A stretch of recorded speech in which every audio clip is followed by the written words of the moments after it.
Francesca, I mean, how Stacey Abrams has talked about this is a lot different, as you mentioned, than the most potential vice presidential picks. Usually people defer and demur and say, oh, look, I'm not really thinking about that. I am focused on X, Y, and Z instead, and whoever Biden picks, I'm sure that'll be great. That's not been Stacey Abrams' response to this. And depending on the eye of the beholder, it is either refreshingly honest or awkwardly unsubtle, her campaigning for this. But she would represent a pretty bold choice to pick someone who, yes, was a very high-profile gubernatorial nominee, but has never been risen to public office higher than state minority leader in Georgia. Georgia this time, though, is seen by Democrats as a state that could be a battleground state. It is a top target for them. So they certainly believe that she would put it into play. You were talking about Kamala Harris and what she could achieve in California. So if you're looking for someone who might be able to put a state in place, Stacey Abrams brings that to the table. I will note that she repeatedly insisted that she's just focused on turning out voters and voter protection this cycle,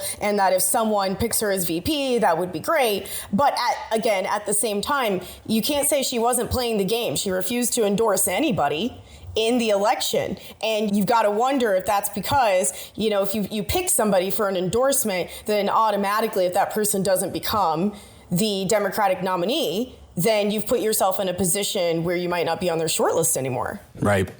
Dave, one of the things that I think your reporting on the veepstakes has consistently pointed to is the potential backlash that Biden could face if he doesn't pick a woman of color.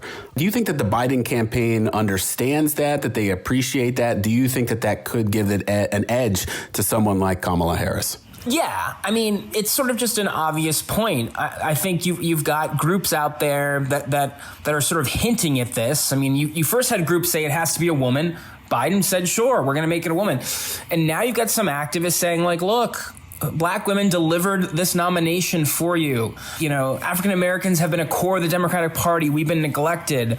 We're tired of just being taken for granted. And if you look at the margins of where Hillary Clinton lost, I mean, yes, part of it was Trump overperforming in rural areas in a lot of these battleground states, but she had African-American drop-off. And what solves that problem? Some people are going to say, well, Biden has African-American support. He doesn't have to check that box.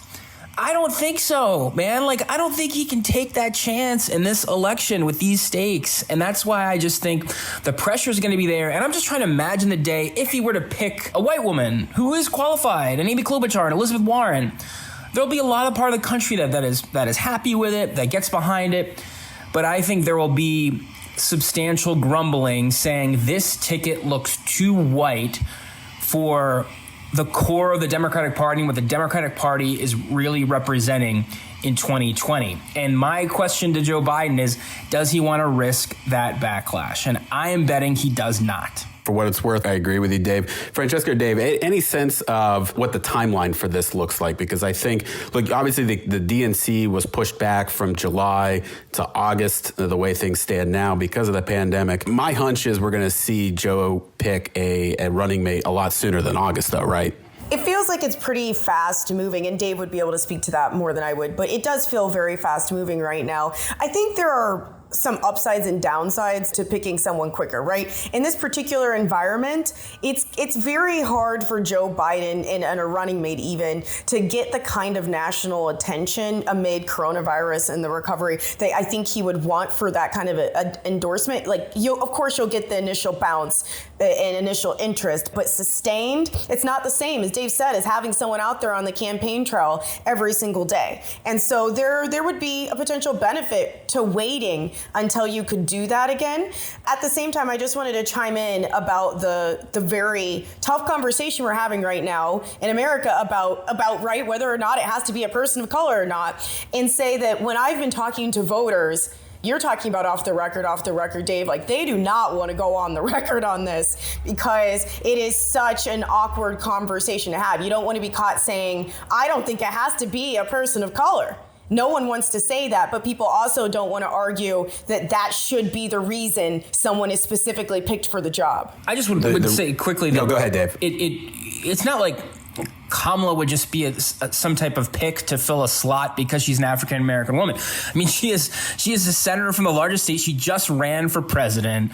She was an attorney general. The one thing I think that Stacey Abrams has as a disadvantage is, she doesn't have any foreign policy experience. She didn't win that governor's race, although, Democrats claim she did. I mean, so qualifications do matter in this calculation. It's not just about picking a black woman, but if you have a qualified black woman that is ready to go, why wouldn't you? I guess is the way to inverse that question. Right.